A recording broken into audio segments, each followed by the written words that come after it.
Hello and welcome again to another video detailing my add-ons and my weak auras, so you guys can see exactly what's going on with my characters and how to make the same interface work for you as for me.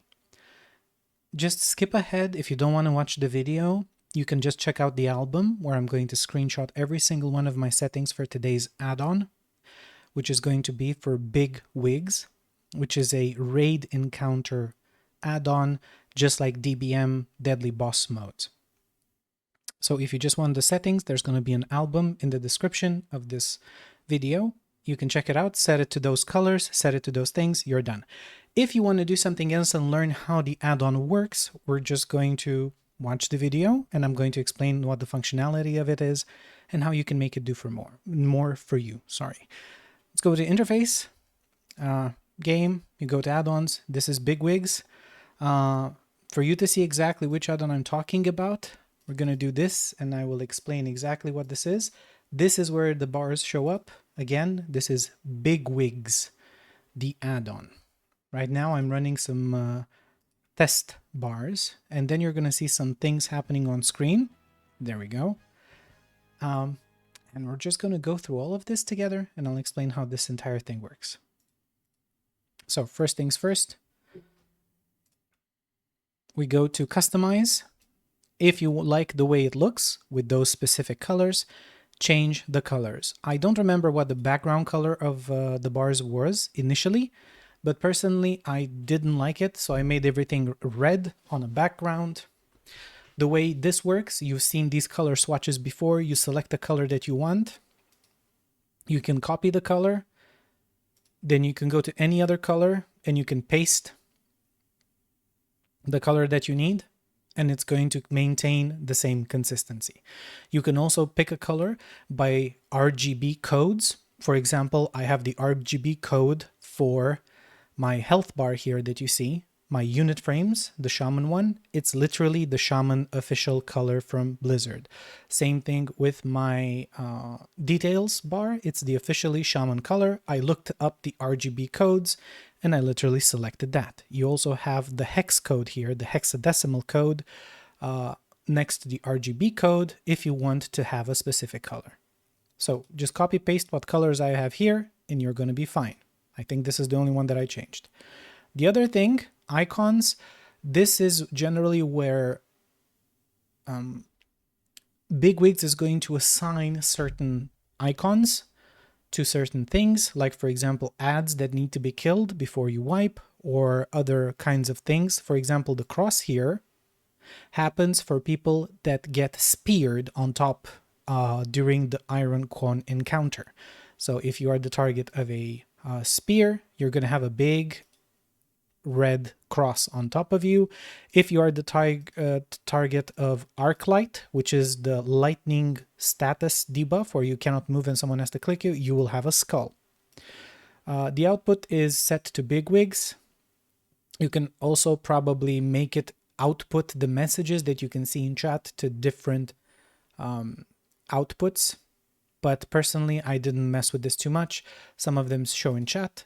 The same thing, if you want to have alarms, for example, you come here and there's a huge selection of sounds. Some of these are common for a lot of the other add-ons that you might have tried out. You're going to see similar sounds, for example, when we're going to discuss what my combat text add-on is. But right now it's set to absolutely default. If you feel like you're not responding fast enough to things like just the regular ding alarm, you can pick something a little bit more to your liking, something that would make you react in a better way, right? If you're really a degenerate, you do something like moan, and then you're kind of done. Yeah, that one. Some degenerates actually do that. Can you believe that? If not, the default alarm works. There you go. The ding. You can always set profiles. I didn't mess with clickable bars because I just want them seen. But this is not where you customize it. So here, the only thing that we did is we looked at the colors and I showed you where the icons are. This is the main setting here. You have a minimap icon, which means one of these tiny things up here, I have quite a few of them, is going to be details. You can also cancel it, like for it not to show. There it goes. You can see it disappearing from the bottom left corner. It produces sound, it can flash screens, it can put raid icons like we already established, like the skull and cross. Block boss movies, this is particularly cute, to be honest. It works sometimes, and for some of the stuff it doesn't work. If you get to Raw then Heroic, you'll see what I mean. And now we go into the most important part here. This part, which is the configuration. Now, for some reason, because I'm using this with ElvUI, I just have a blackout, like you can't see any of these bars, but we'll just still go with the normal things. The way you can tell what the hell I'm clicking right now is by looking at what gets highlighted. So this, for example, is the alternative raid power, because you can see it highlighted in this neon green, and this means it's movable, you can do stuff with it. This is, however, going to be disabled because I didn't find a good use for it. Next one is messages. These are things that are going to appear on screen once these bars are going to fill up. Let's give it a second and you'll see what I mean.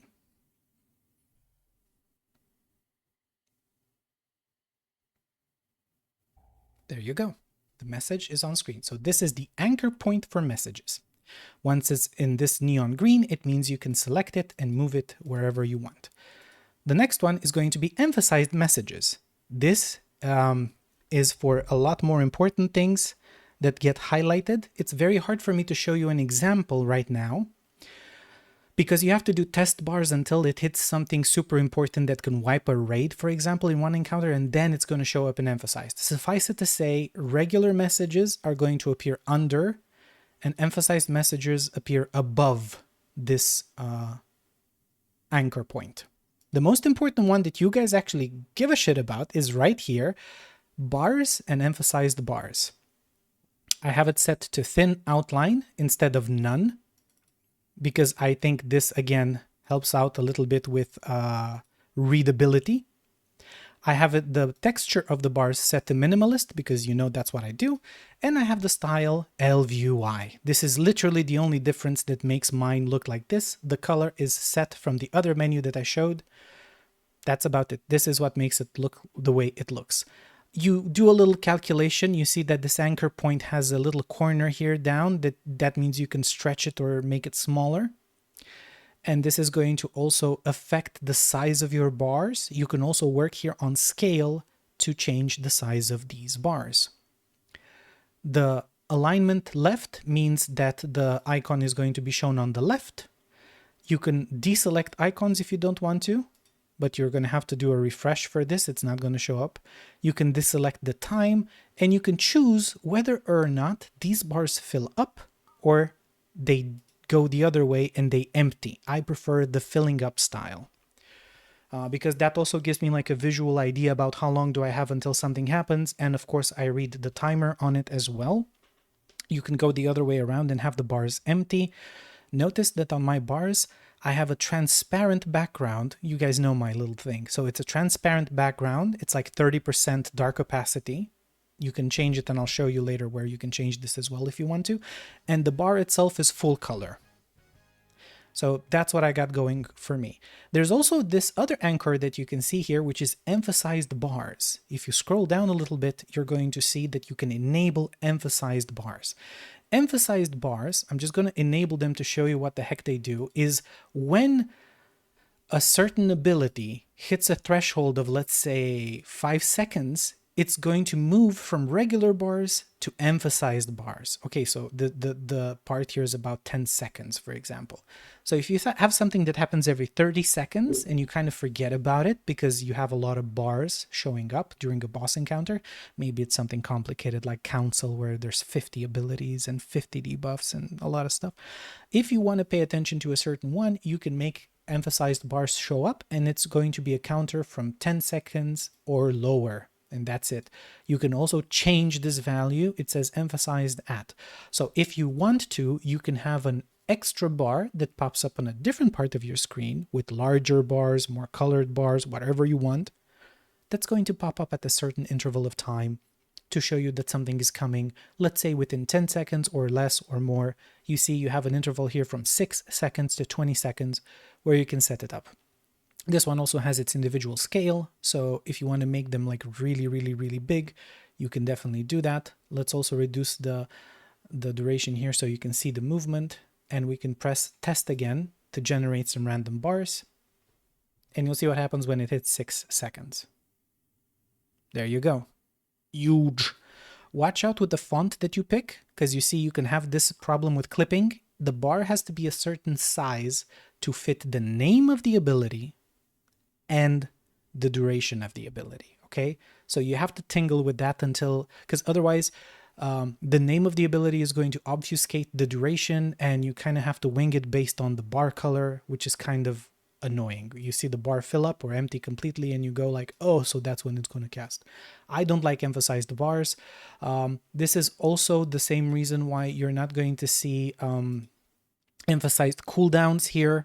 You are still going to hear a lovely lady voice saying 5, 4, 3, 2, 1, and it's going to detonate some spells. For example, the lightning balls during Jinrock Heroic, where you get chased by lightning balls. That's also going to be on a countdown.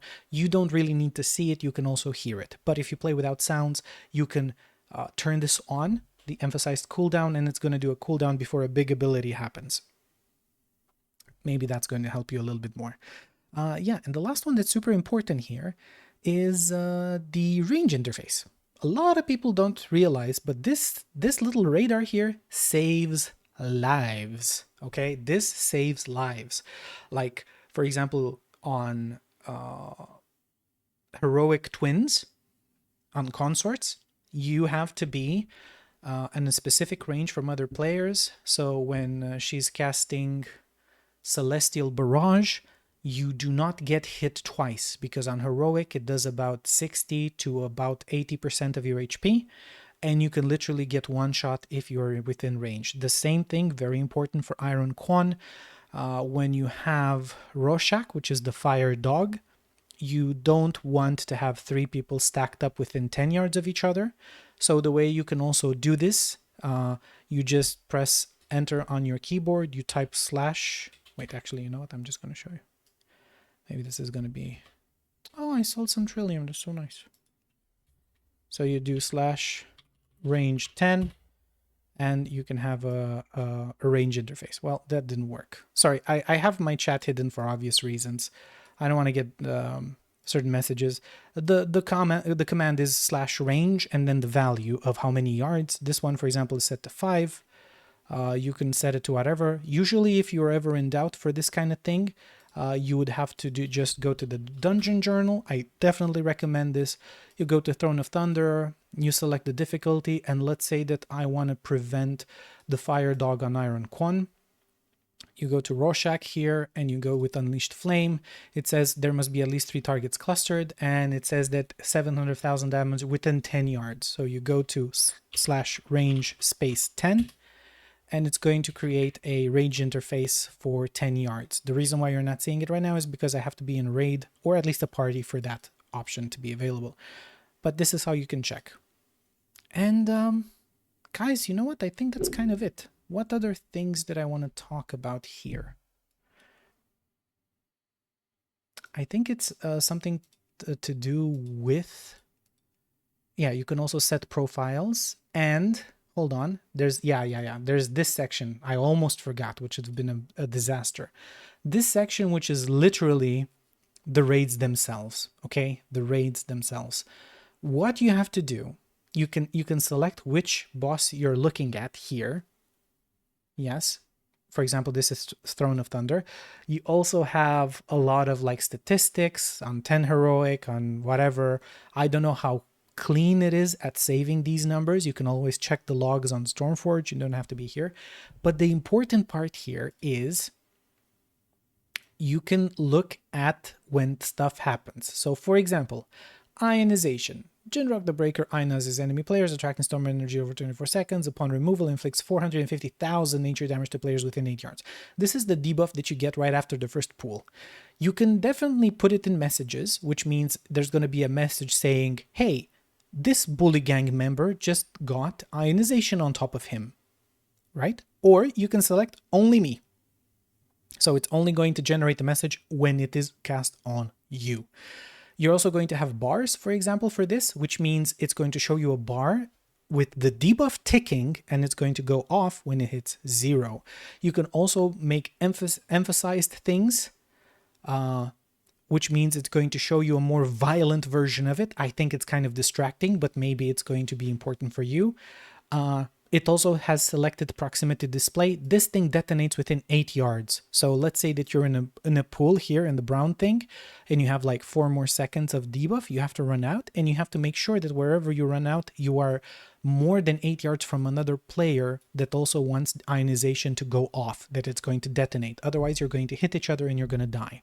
So this is an example of how you can customize every single ability